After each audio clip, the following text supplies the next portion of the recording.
Welcome to Triumph and Disaster, a show dedicated to manly creativity and culture. Brought to you by your host, Cameron McHarg.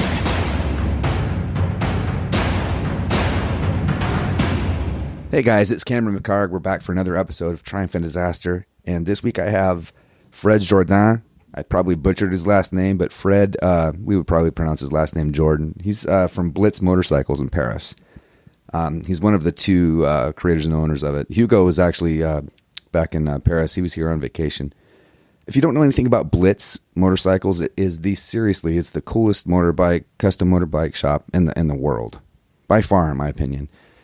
And super cool guy. And we met up at this coffee joint in Venice Beach, and we're having a really cool conversation. I was just loving it right off the start. But it started turning into something else, and this is actually a pretty special episode for me. It was just such a cool conversation. I just feel I feel grateful that it was recorded so I can share it with everybody, share it with you guys. He just talked about his mentor, which is very personal to him and how much he means to him, and everything will be up on the blog, triumphanddisasterblog.com, and about the importance of giving, and the importance of brotherhood. And this is the whole reason why he does what he does. It's all about that and friendship.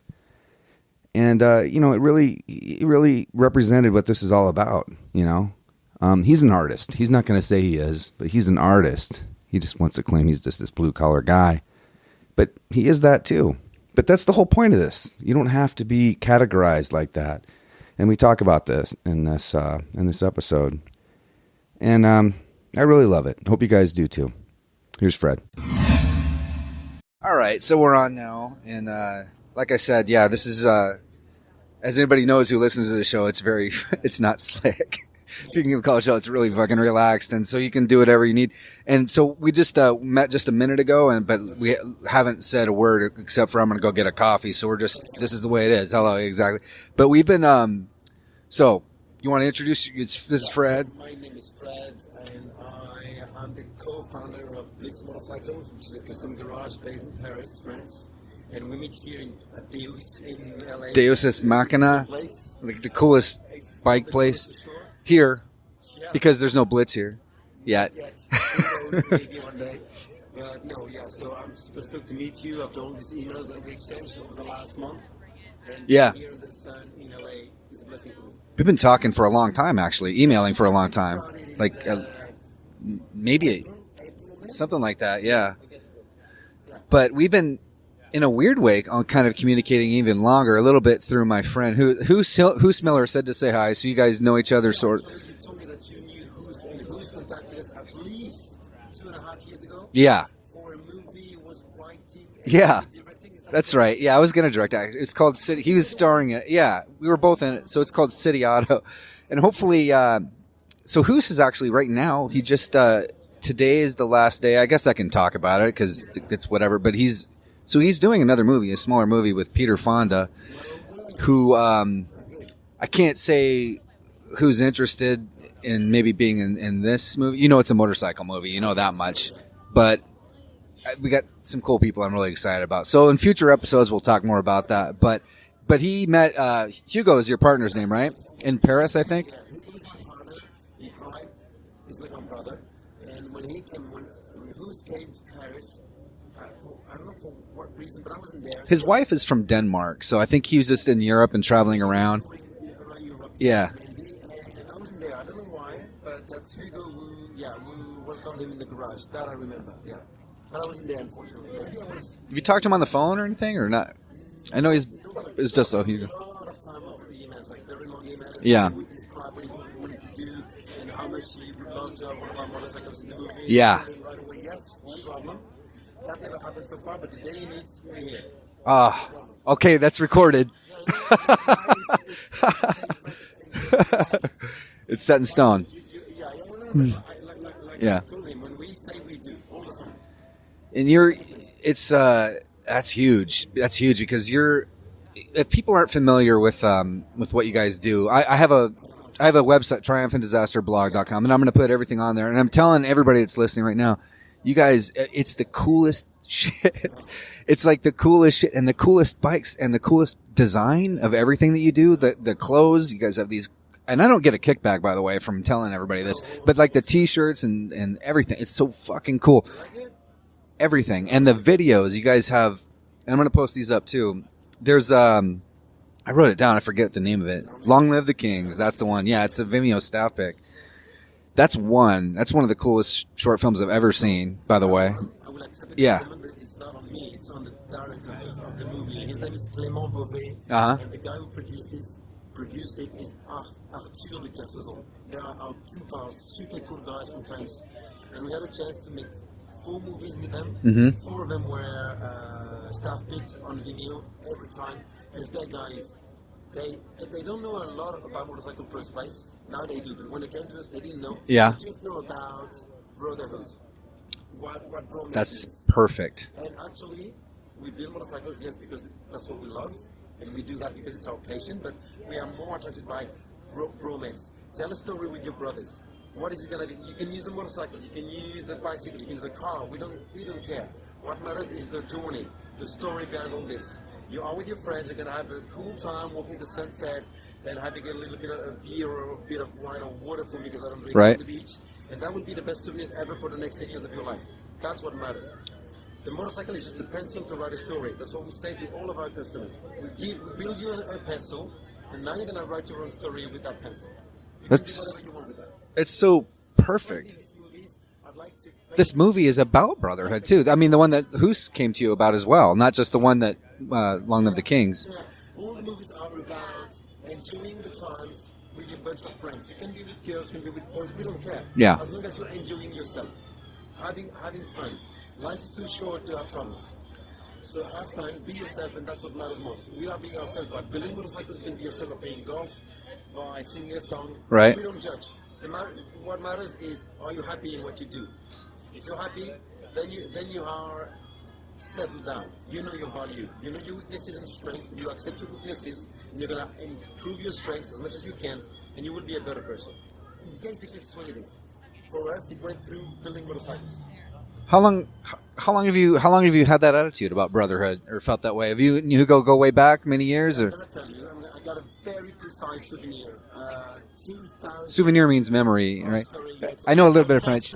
J'ai compris. I got a precise one. I passed my mechanic degree in 2005 when I was 31 years old. Medical degree? Mechanical degree. Mechanical. I was like, Jesus Christ, you're a doctor too? At school when I was 31. So, a degree in mechanic, like engineering type of thing, or okay. How to service an engine. Okay. 4-stroke engines. Then I met a guy, unfortunately who passed out this year, but he became my mentor. And to all of us, to all the bunch of friends that we are, his name was Becker, like the tennis player. Right. Boris. Becker. His name was Patrick Becker. He was a former dentist, and he quit everything when he was 47 to live on his own in a sweet house with a garage, fixing bikes for his friends for free and playing music. That's it. Yeah, that's it. And doing what with music? Playing music. Playing music. Was he like guitarist or something? Or? The guitarist, Okay. the songwriter, and it was good. But he didn't want to make any money out of it. It was just being for free for his friends. Because he had money on the side for Oh, okay. being a dentist. So now he's living the exact life he wants. And Yeah, I met yeah. this guy right after I degreed, and I offered my brain, my hands, to help him service the bike. That's how we started customizing the first BMWs. Okay. And then he told me one summer, the next summer, we're going to take a ride from Paris to very deep south Spain just to eat there. How do you call this? It's like a rice meal with a little octopuses. With a little what? Octopuses. Okay. I don't know what that's called. It's like, anyway. Yeah. It was just If you think of it later, just let me know and I'll put it in there. Spanish meal. Yeah. I said, hold on, you're going to drive 2,500 kilometers just for a meal. I said, yes. We're going to do that step by step with another friend of mine. We're going to be just 4. It's going to take us maybe 7 days to go, and 7 days to go back. But as soon as we're there, we're going to eat this thing in Kenya, the center of the city, and then we're going to head back towards Paris. So that was it. And I said yes. Summer 2016. That was my first road trip ever, and my first brotherhood experience. Because when you're 4 of you with very vintage bikes, with the heat of Spain, like 47 degrees, Yeah. and you have a breakdown in the middle of the fucking desert, and suddenly the bike doesn't start, and you sweat like a pig, and you still have a smile on your face because you know you're with your friends and you're gonna fix it anyway. For just so Americans know, 47 degrees for it's like over 100. Yeah, well over 100. It's hot. It's fucking hot. Yeah. Same here as in Palm Springs. It's yeah. You fly. Yeah. Literally, you fly, and still you're happy. So we did hit Dania. We had this meal, and the next day we were on the way back home. That's so perfect. And it was 2 weeks of perfect life. Perfect life. We never had any argue with anyone. We got lost many times in the night. We got breakdowns. We got pulled over by the police. One of them lost a part of his bike on the way. Like literally, he lost the rear fender and the tail light, and they almost hit me. Oh shit. But we kept riding. And when I got back, I said to this guy, Baker, I said, Baker, that was the best holidays in my life. We didn't sleep in a proper bed for 2 weeks. We Sleeping bags on the ground, or so we slept under the stars. dude, that's so fucking perfect. And I may have taken 2 showers in 15 days, but I didn't give a shit. Yeah. Because what matters was being with my pals on my iron horse and being a cowboy. And then I met Hugo. I introduced Hugo to Baker. They became good friends. And all my bunch of friends loved Baker, and he became our mentor. And then I took all my friends to that kind of ride. Maybe not that far, but at least a kind of a weekend or something. ride. Yeah. You travel light, a toothbrush, and underwear, and that's all you need. Yeah. Tools, a lot of tools. Okay. And that's all you need. And now they all enjoy that. And then we realized that that's what was the most important thing factor that we would share. It's not about motorcycles. It's about being together.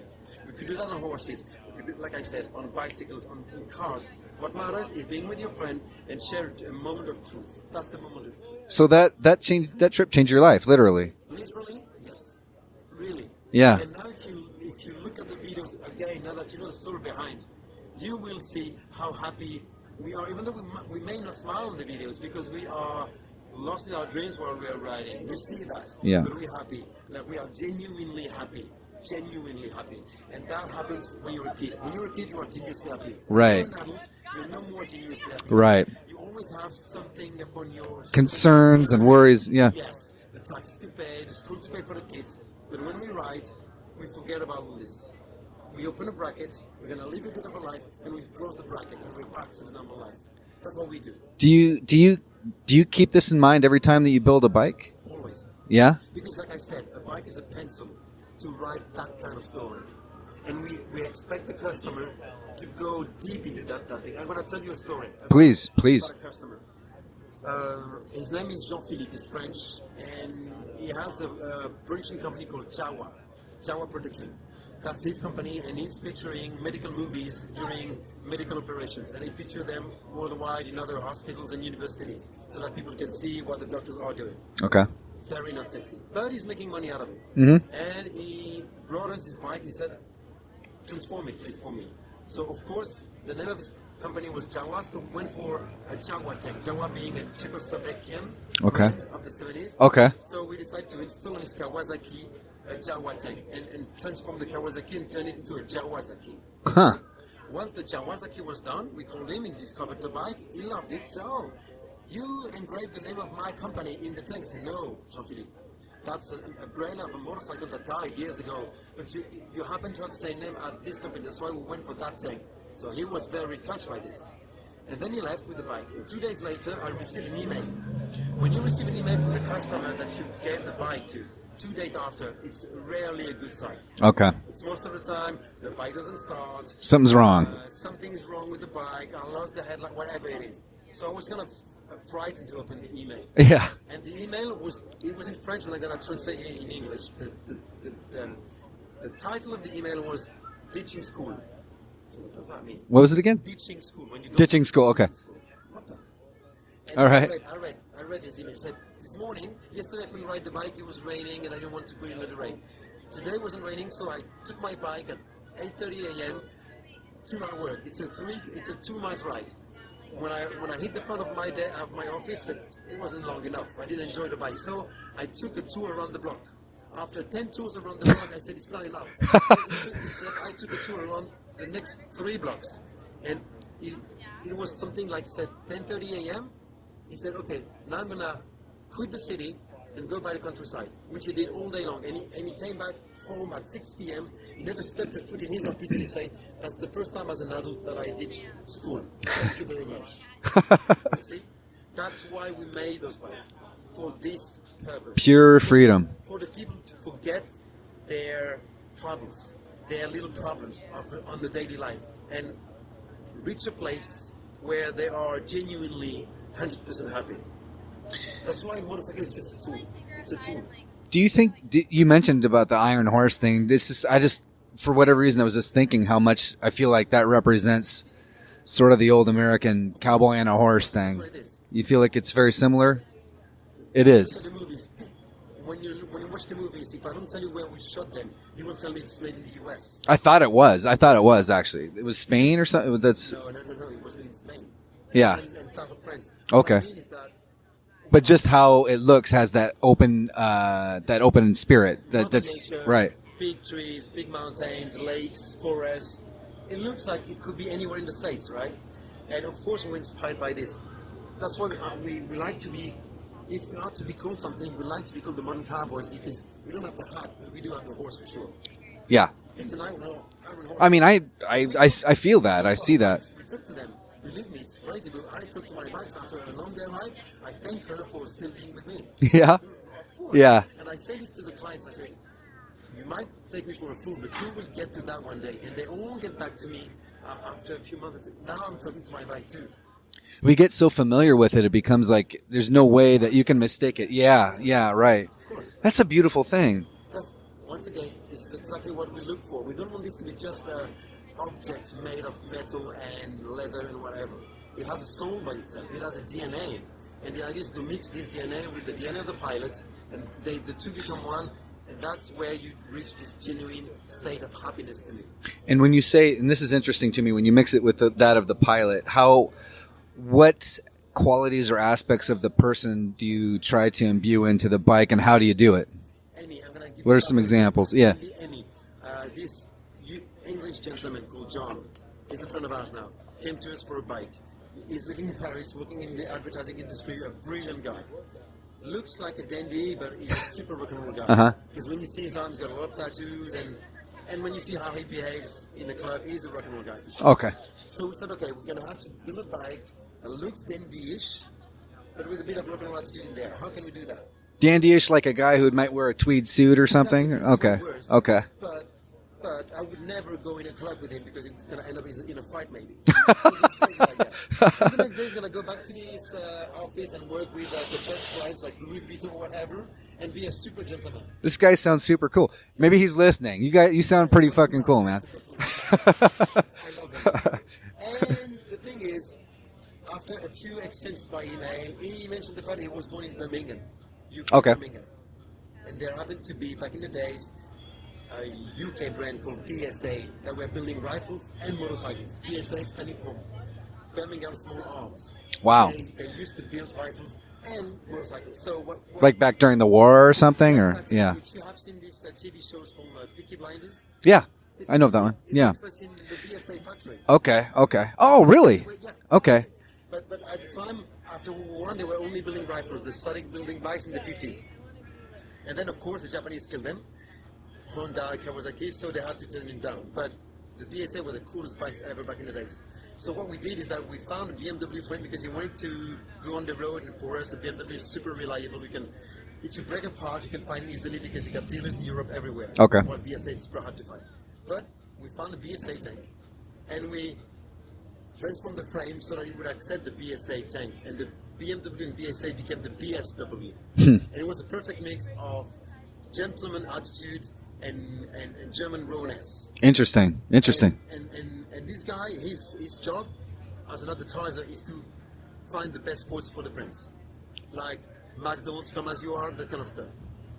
I showed him the bike when it was done because our clients never see the bike before it's done.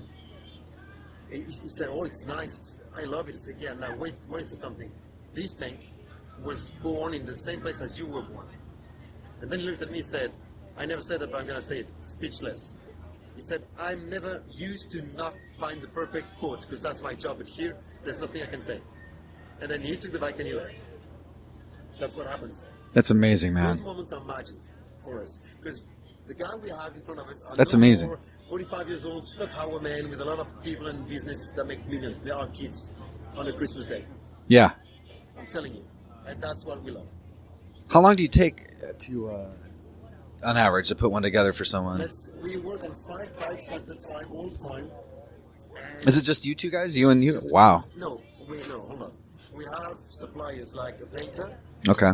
seat maker, and a welder. Okay.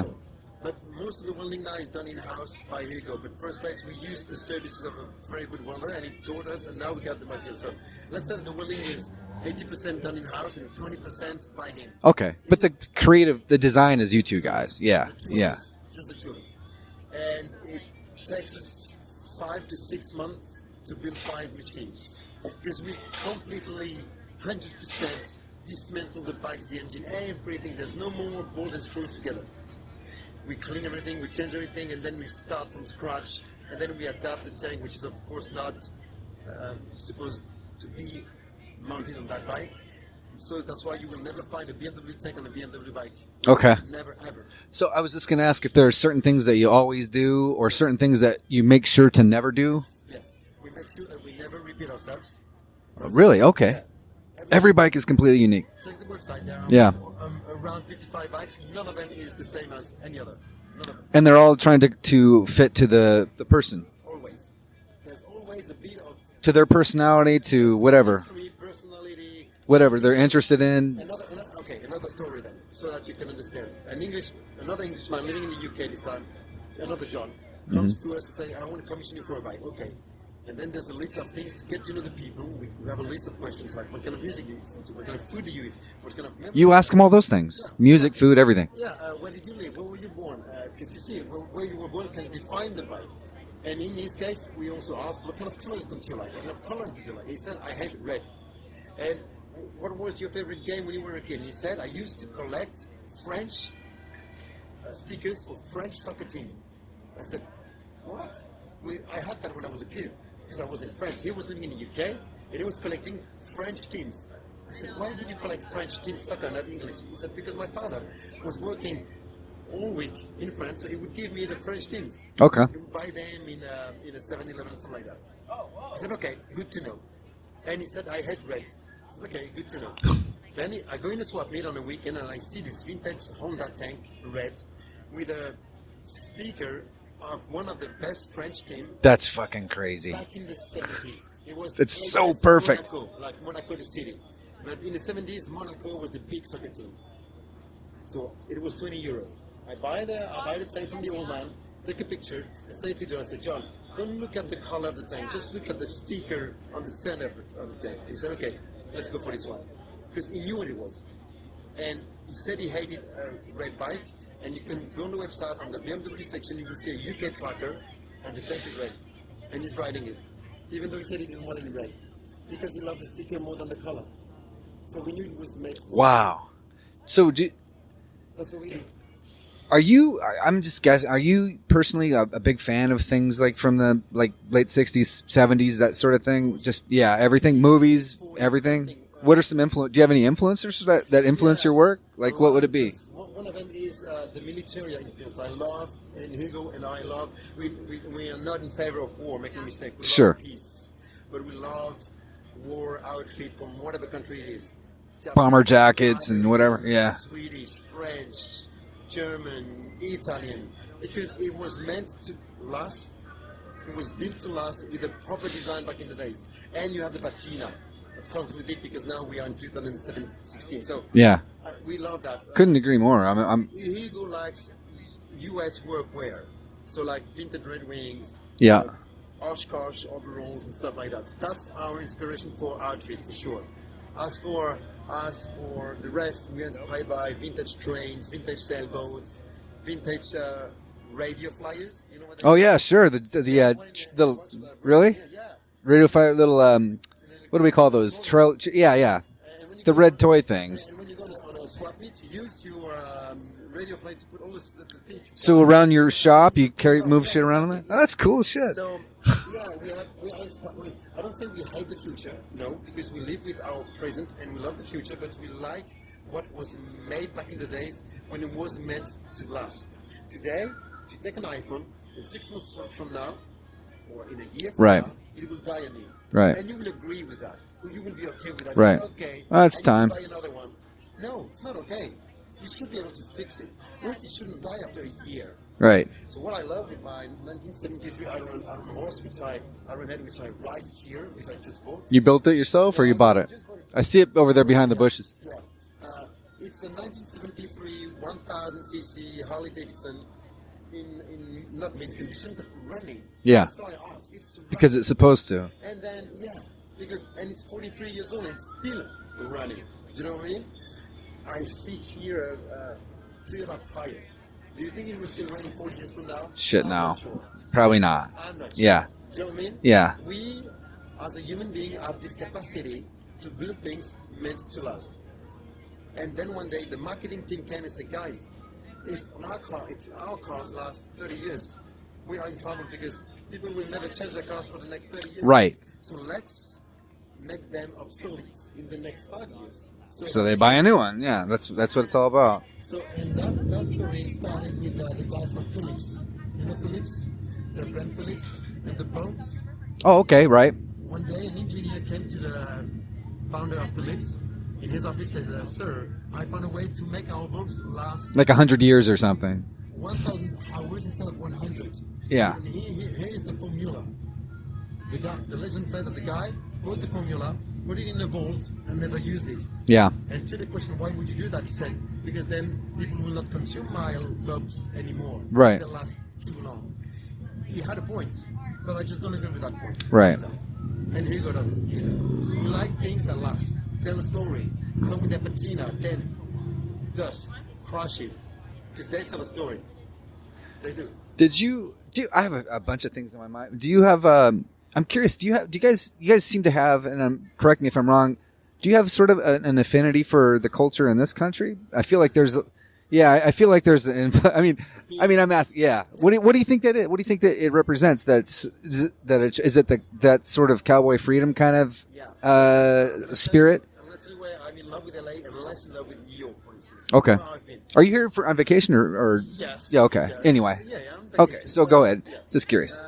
Basically, you see the sky all the time because the city is very low. The buildings are low. So you see the sun, and you have sun every day, but you see it. And the nature, especially here in Venice, is everywhere. It's like a jungle. In New York, it's just skyscrapers. Yeah. It's a bit Claustrophobic. Yeah. For me, Yeah. I don't say I hate New York. I say I love New York. For a little bit. Yeah.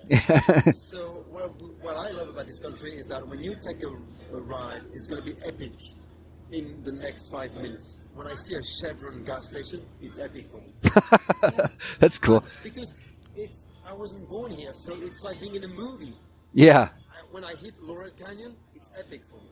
When Have- I hit the PCH, it's epic for me. That's beautiful. Have you gone like outside of here into like small town America though, like into the middle of the country? Do you want to? Yeah. We want to go and see the Midwest. We want to go and see the small towns, like maybe, and see how it is there, to understand better American culture. Yeah. I love, and Hugo loves photography too, and my love for photographs go to William Eggleston. I love William Eggleston. So like New Mexico, for example. Yes. Yeah. And Albuquerque. those guys, they had this passion about the architecture of the U.S. back in the 60s. Mm-hmm. It was simple and plain to me. You know, the motel signs with the Right. arrows and stuff. Oh, they're beautiful to me on Route 66. Piece of art. I agree. The Eiffel Tower is a piece of art. Absolutely. And when I first got to know American culture was through the books of those guys. So now, when I see it for real, I'm stoked. People from here don't understand, but I am stoked when I see a Firestone. Yeah, with the horse. As big as a building, I just love it. Yeah, My it's beautiful. friends from here just pass by it and say, okay, it's just a Firestone logo. So no, it's not just a Firestone. It's a Firestone logo. It's a dream for me. Because it's something that I've been dreaming of over the last 20 years. Because it was somewhere in my mind, my subconscious. Because I became enabled with those images. Yeah. You know? That's what informed I you. grew up with Chips. I did too. Chips, Eric Estrada, and Exactly. yeah. Now, when I take the PCH, I thought of the tips guy. Yeah. You know what I mean? Yeah. And I see only the gray concrete in France. Our highways are black. Okay. You have gray highways, and I like this because it's so different for me. My eye is not used to that. Right. So everything is an eye catcher here. Everything. The trees. How would you, just out of curiosity, so how would that inform you? Let's say it's instead of an English guy, let's say it's a guy from here or somewhere in America. Well, let's say here. Right off the top of your head, what would you do differently in making a bike for an American as opposed to an English guy? Would you know, or do you need a lot more information than that? No, first thing I would do it not billets, because that's something that you Americans love. You like it very plain and billet and super sleek. So I would like to be shocking, and I would go for rust and dented. For what? Rust and dents. Oh, wow, that's cool. And then, I would... Rust and dents. So it's a little bit worn. It's a little bit broken in. Yeah, it has some soul. And then because we're French, maybe I'd go for a French tank of the 50s, like those brands called Monet Goyon or that kind of Automoto, and I would try to fix a French tank on an English or on a bike supposed to be ridden in the US. Because if a guy came to us, maybe it's because we're French.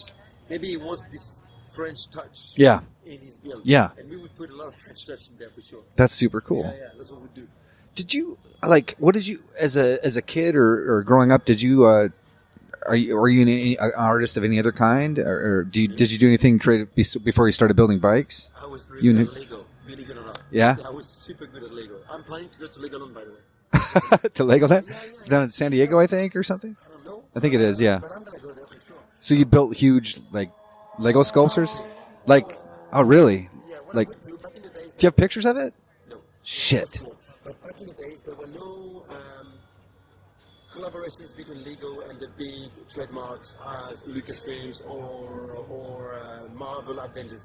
Today, when I get into a toy store, I wish I was a kid because I see the Lego Millennium Falcon or whatever. Like you got the Death Star and the X-Wing fighter and the TIE fighter. Back in the days, I had to build them myself. I remember building Lego spaceships. And the movie Star Wars was so cool. Yeah. And I wanted to have my own Luke Skywalker and my own Darth Vader, so I would paint my little Lego, how do you call this? We just say Legos pieces. Oh, yeah, that characters. The ones I would paint them in black to look like Darth Vader, and then I would try to build the X-Wing fighter myself. Yeah. Not as successfully as Lego would do it now, but at least I was trying. Because you're just, all you have are square pieces that aren't perfect, you know? The right color, they went Right. gray, Yeah, white, red and yellow and whatever. and blue. Yeah.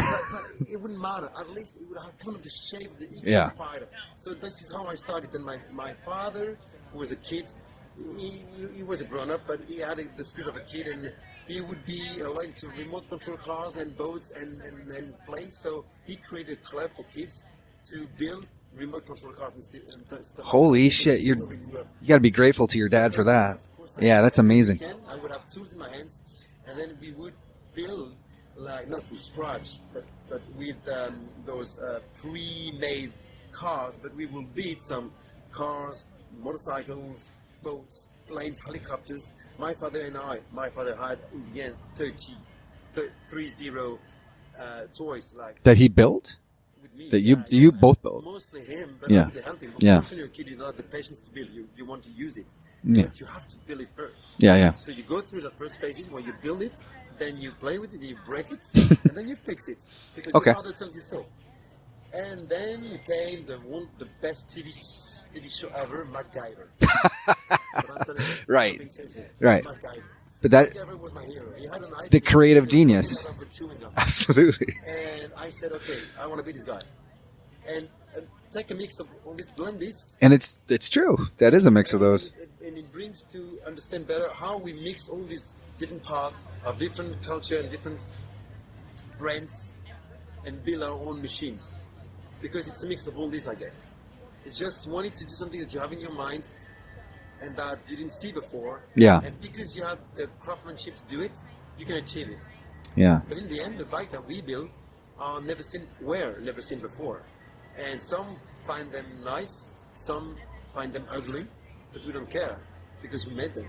So that's what matters most. We are happy with being the makers of these bikes and make the client happy, of course. So you get up every day and work, and it's not work. I'm going to be kind of sorry to say so, but I'm pretty sure I have the right. I'm Pepe Le Pew. I get up every day with a hard on. You could say worse than that on this show. Yeah.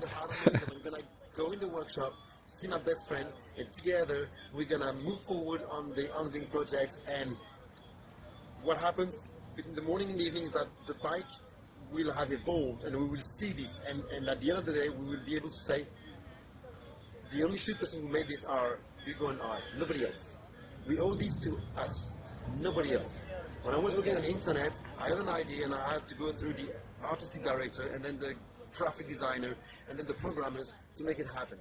So my idea was depending on the knowledge and the Collaboration, or so in the process, it probably it got lost quite a bit when. And I was about to say, between the idea you have and the guy who tells you, okay, this idea I can do, this I can't. Mm-hmm. You are bounded to his limits. Right. And maybe he can, but he just doesn't want to do it. So Right. Because he doesn't like you. Right. Or whatever. Because on that day, it's a lazy day for him. He doesn't want to do it. And then so you're screwed. The beauty with what we do is that we're not screwed because we are the only ones to decide what we can do and what we can't do. Like I said previously, we know our strengths, we know our limits, and we play with this, and we create a frame, and we just act within that frame in which we are 100% free to do what we have in mind. That's why we never go through Photoshop, for instance, before thinking of a bike, because on Photoshop, you can do whatever. Right. Then when the reality hits you, it can be very bad, because you realize you can't do what you had in mind. So Interesting. we never do that, never ever, because on Photoshop, you can be the best bike builder ever. So there's an element of improvisation as you go along then. Yeah. All the time. We, like people do say in Venice, we go with the flow. Yeah. That's right. We do go with the flow. We go with the flow. For instance, there's a bike, the latest that we featured on the website called the Jourden, S-R-O-U-N, which means black magic. The bike was ready in our mind 2 years ago. And we started to recomplete it over the last 2 years, and then we stopped because there was a problem. We needed to place a battery for the electric start, but we didn't want the battery to be seen, so we wanted to place it underneath the tank, and the tank was, of course, not wide enough underneath. The funnel wasn't to welcome. It wouldn't fit. It was just too, yeah. And we then met people working in the electricity industry who build batteries for electric skates. Toyota, Prius, Okay. and Tesla also. And we met those crazy scientists who were super busy and told them that's what we need as a power, and that's the room we have. Can you make a battery out of it? And after a year and a half, they came back and said, okay, that's your battery. And then we could complete the project. Wow. And now, if you look at the bike, you will see there is no battery. Still there is one, but you can't see it. It's impossible to see. So you had them. It was the scientist who designed the batteries for Tesla and that sort of thing. Designed one for you guys. Among others. Okay. They are let's call it an electrophysics laboratory. Okay. And their clients, among others, are Tesla from time to time. I see. Okay. They're not working only for Tesla, but because the project was good, and we told them we have no money. I'm sorry. So okay, we'll do that on the side. Don't worry. But they have barely time for that. That's why it took them 18 months instead of 2 weeks. But in the end, they came back with that battery, and then we could finish the bike. And Okay. the client was open-minded enough to be patient, and we told him it's worth it because in the end, they're gonna have a bike that nobody can have. Yeah. And that's the truth. They have the bike that nobody can have. It's fucking amazing, dude. So sometimes, if it has to be long, it will be long. Yeah. We make no compromise ever. And just you two guys, and you guys at this point, if you wanted, you could probably just stand back and hire other people to do the work for you. We could, we But don't wanna do that. it's not what happens. No, it's not. Yeah. We don't want to be Because you genuinely love it. directing other human beings. Yeah. We want to direct our hands only our hands. The travel starts with others. I had 50% below me. I was a team manager 50%, and I was like a school teacher. Oh, you didn't come today. Why didn't you come? Oh, you're angry with your schedule. Okay, let me see. And in the end, I wasn't working anymore to produce a value. I was working to make the human relationship smoother between each other. Yeah. And sorry to say so, but I'm not made for that. Yeah. No, Yeah. So I'm not made for that. the creativity goes out the window and you become a manager. Yes, exactly. Yeah. And a manager manages human beings, not ideas, not prediction. Yeah. And I'm not made for that. I'm not good at that. You're an artist. That's No. yeah, you are, dude. It doesn't, but that doesn't mean the two can't be the same. Yeah, well, but artists to me can have this It doesn't mean that you're wearing a black turtleneck and, That's my point. You know what I mean? but that's, but you know what, dude? That's actually the whole fucking point of this show is because I agree with that sentiment and I like, and I want to celebrate guys that, no, they really are artists, but it's not like that. These are guys who, like this guy you're talking about, this, English guy who, Yeah.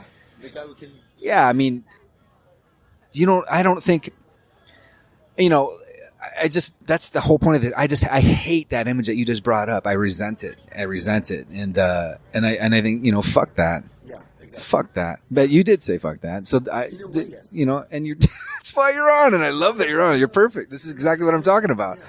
And the guys that are listening to the show feel the same, I hope they do. That's what it's all about. What I love is that everybody feels the same that because it's not about the attitude, it's about the genuineness of what you can do and not do. Accept that you are not good at everything. Right. And be good at what you are. If you're good at what you are, you will be a better person, you will be a better husband, a better father, a better friend, a better human being. I'm convinced of that. Yeah. I'm convinced of that. Yeah. It's if you have seen the Greasy Hands picture. Yeah. I was going to bring that up. It's what's it? Greasy Hand Preachers. Yeah. That's a documentary, right? About you guys, and you guys are in it. 19 minutes long. And I'll post something about it when, Yeah, we interview other bike builders, not only us, of course. And this guy named Shinya Kimura, I got the biggest respect for the guy because he created a new art of bike building in Japan, and now he's moved to the US.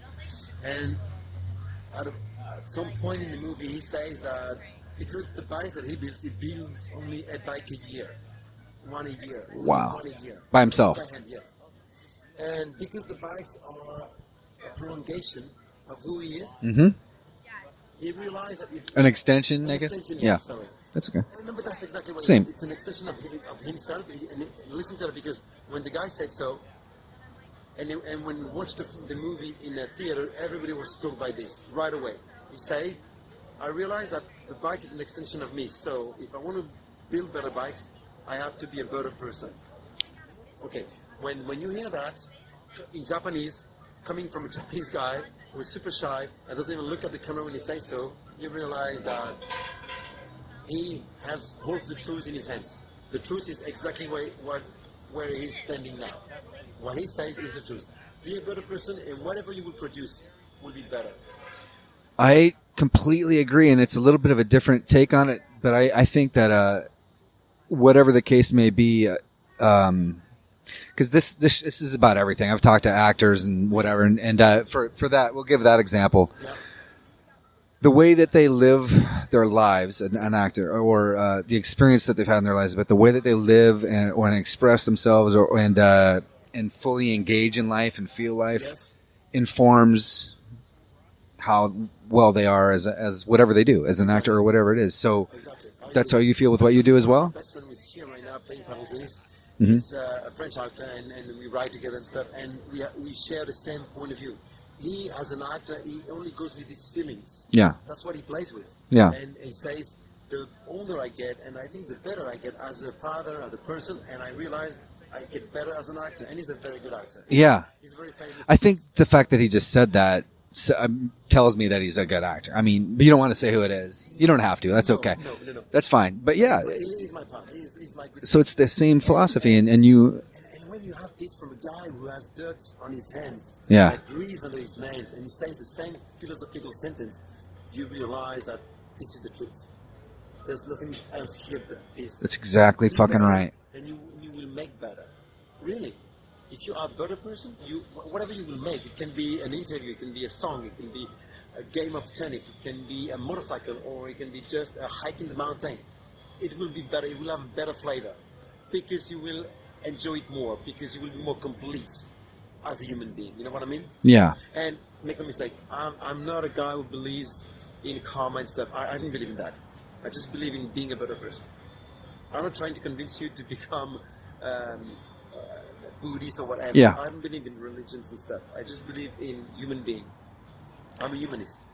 Really. Yeah. I mean, I'm just, I don't, when you say that, I think maybe we should start to wrap this up. I think that's about the most, I'm serious. that pretty much sums everything up. I mean, that makes me so happy that you're on the show and you were saying these things, and you're, completely aligned with why I'm doing this and why people listen. So, I thank you for saying those things. But I like more human beings to think the same way, because we're just a little few right now. Unfortunately, we are the rebellions. Yeah. It's like in Star Wars, we are the rebels in the forest against the Empire. But at least we make the compromise. We do what we love, and that's what matters most. And we harm no one. Yeah. And that's what I matters fucking love it. Yeah, you know what, man? So I think that's good. I mean, do you have, is there anything that you thought maybe I would ask, or maybe that you wished you could have talked about, or that maybe I would have mentioned? I mean, if you through the questions, No, it's not even about questions as much as a conversation. And I think you just capped it off in the most perfect way right there.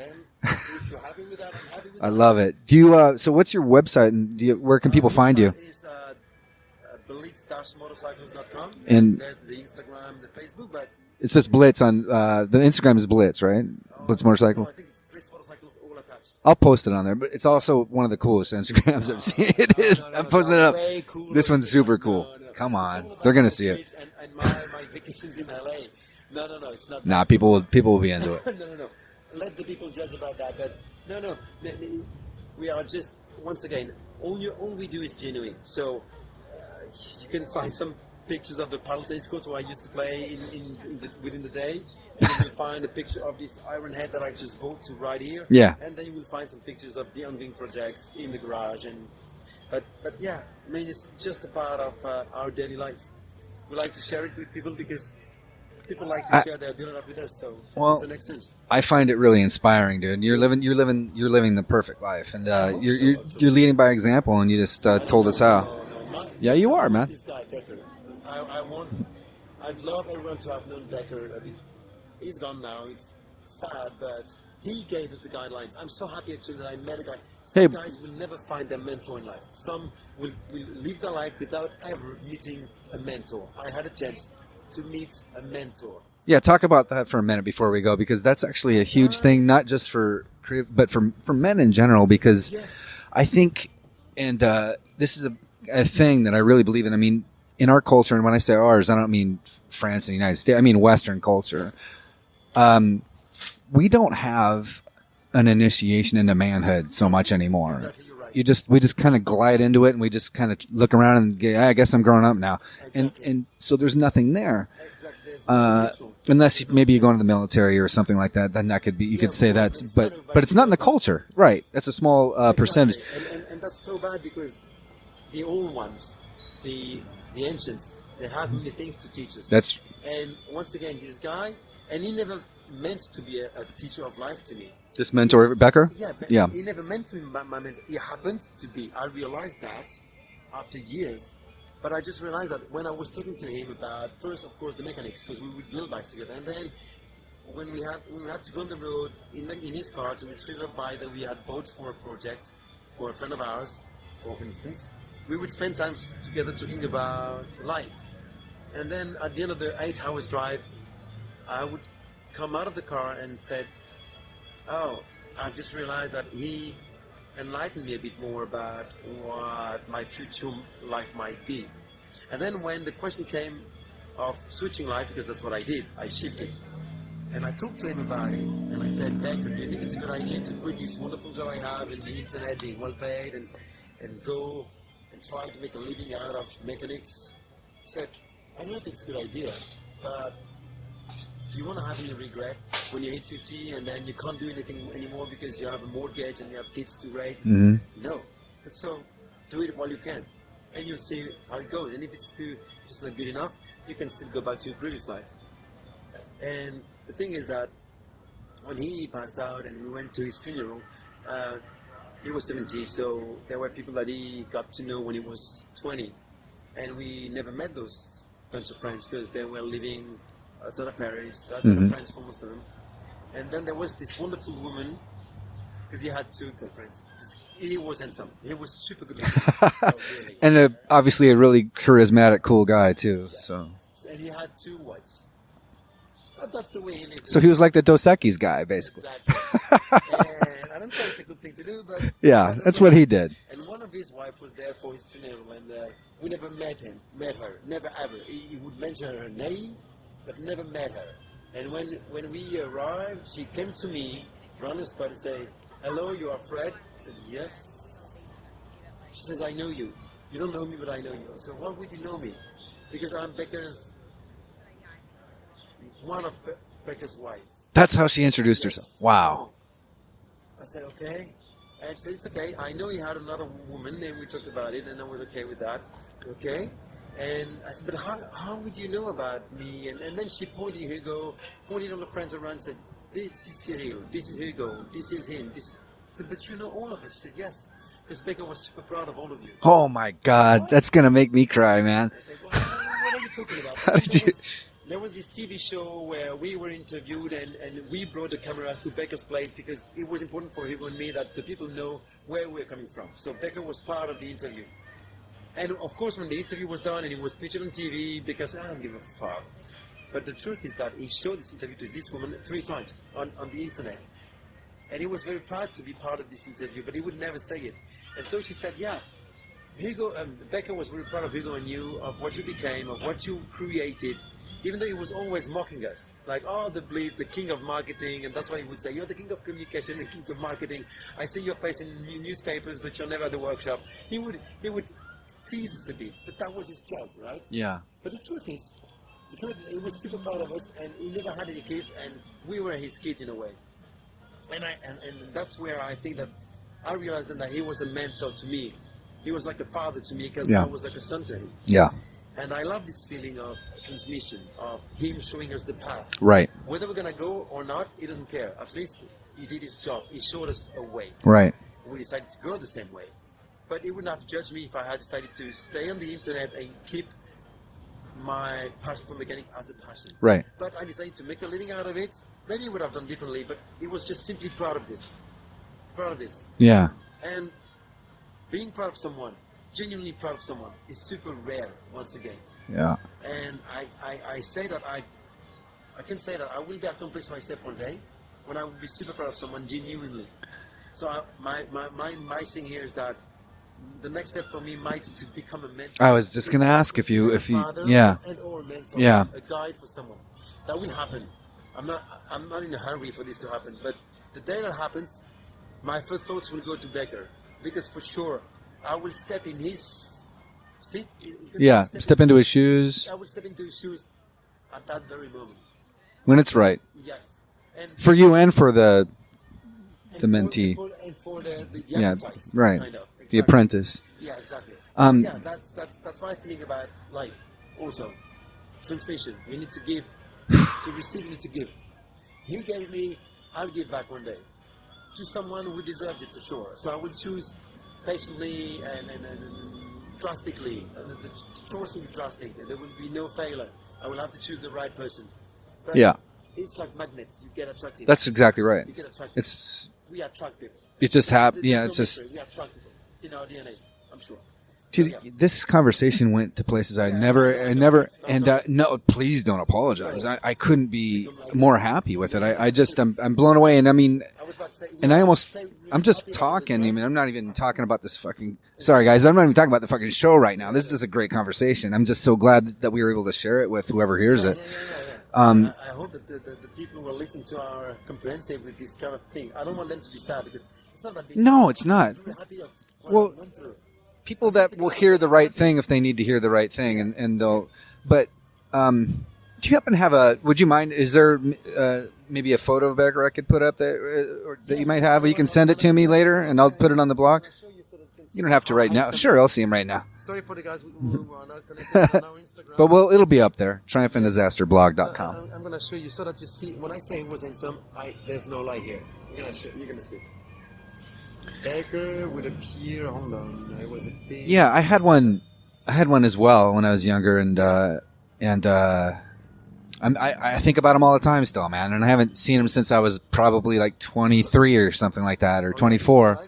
I think so. Yeah, I think so. I haven't. That was him. See? Oh Jesus, that's a picture we're gonna have to put up. This guy's a stud. He's super cool. That would be a great one. Yeah. Because I want to respect him, give him a little tribute since we talked about this. So I'd like that. I think so. Yeah, and I understand. All right. Well, dude, thanks so much for taking a little bit of time out of this vacation that you're taking here, and I really, really enjoyed it, and I am thankful. And we'll keep in touch. And Sure. thanks, man. That's it. Highly appreciate it. Okay. So that was Fred from Blitz Motorcycles, you guys. I really, really encourage you to go to the blog and check out. I posted a bunch of videos which are so cool. They're just so cool. I mean it. triumphantdisasterblog.com. Go there. Check them out. And you'll have links to his Instagram, the Blitz Instagram, all this stuff. It's just super cool, and I really, really encourage you guys to check that stuff out. And yeah, like I said at the top, I love this conversation. I really loved it. And if you guys like what we do, what we're doing here, if you could just take a second to give me a rating and review on iTunes, it just helps to promote the show. I appreciate it a lot. And we'll see you next time. Triumph and Disaster.